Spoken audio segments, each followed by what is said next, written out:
老一辈的年代，藤的家具会比较普遍，但是对我来说，最恐怖的记忆就是藤条。爸爸妈妈都会叫我选，今天你要那个黄色的还是粉红色的藤条，自己选。接下来的故事不用再讲了，你们都知道。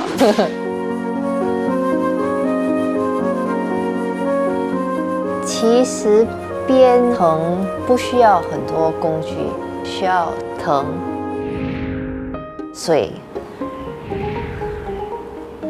可是最传统的做法，其实只需要你的双手。藤可说是一种最传统和古老的编织材料之一。在新加坡，用藤料来编织物品的手工匠人并不多见。32岁的思颖就是其中一人，他或许也是当中最年轻的。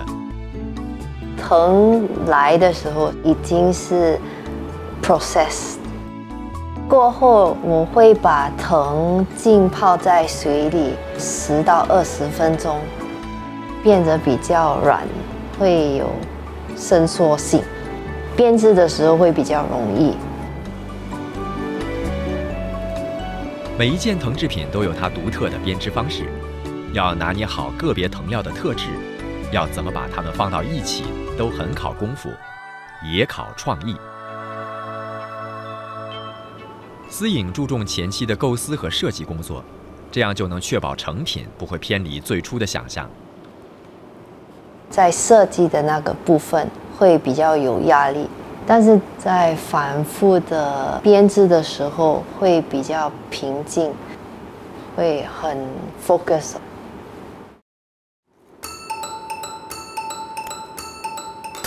匠人的一双巧手能赋予平凡无奇的藤料新生命，让它以另一种曼妙的姿态问世。思颖在创作的过程中，慢慢了解藤料的特性和自己。他的创作多是小巧玲珑的实用品，这些东西虽不大，但有些要花上好几个星期的时间才能完成。藤会很耐用，又很轻，有伸缩性，还有巩固。对我来说，藤是没有限制的，什么都可以是一个灵感。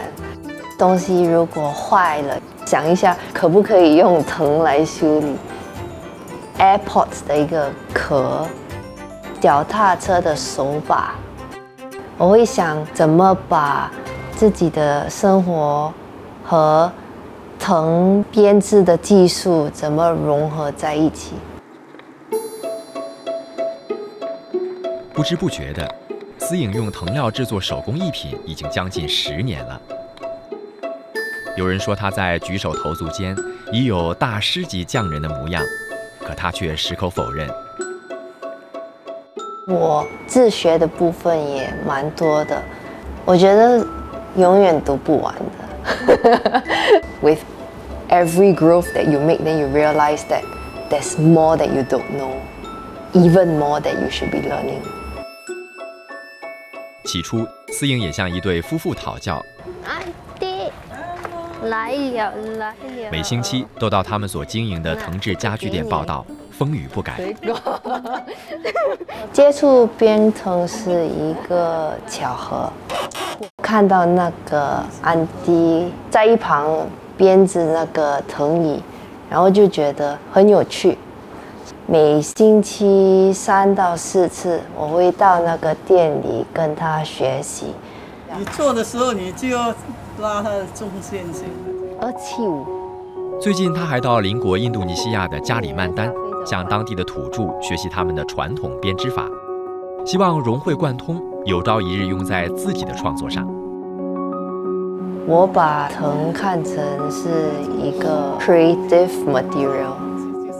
我们都会注重那个手艺带来什么满足感，但是对在加里曼丹的人来说，藤艺是一个生存的一部分。for them, it's not a choice. It's like, I have to do my harvesting, hence I need to make the baskets. Making these things are not the end, but it's a means to another end for them.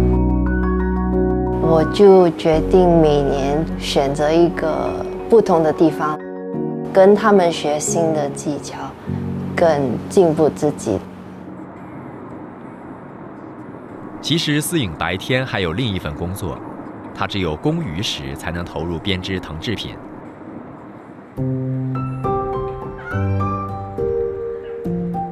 本来这纯属个人嗜好，但做着做着，就好像肩负起保留传统的重担。I didn't go into rattan weaving thinking that there was any role that I had to play. It's sort of a responsibility that is somewhat humbling and yet daunting at the same time, because you know that there are people who are looking to you to preserve this form of heritage. And yet, you are also stressing yourself on like, how do you go about doing that? So I try not to think about how to do that. If it comes naturally as a result of working with rattan, then so be it. 编织教会我有耐心，过程总会有错误。那我也学到不需要急着把自己变得很好。那毕竟生活像个马拉松，一步一步慢慢来，然后享受过程，也享受编织的这个过程。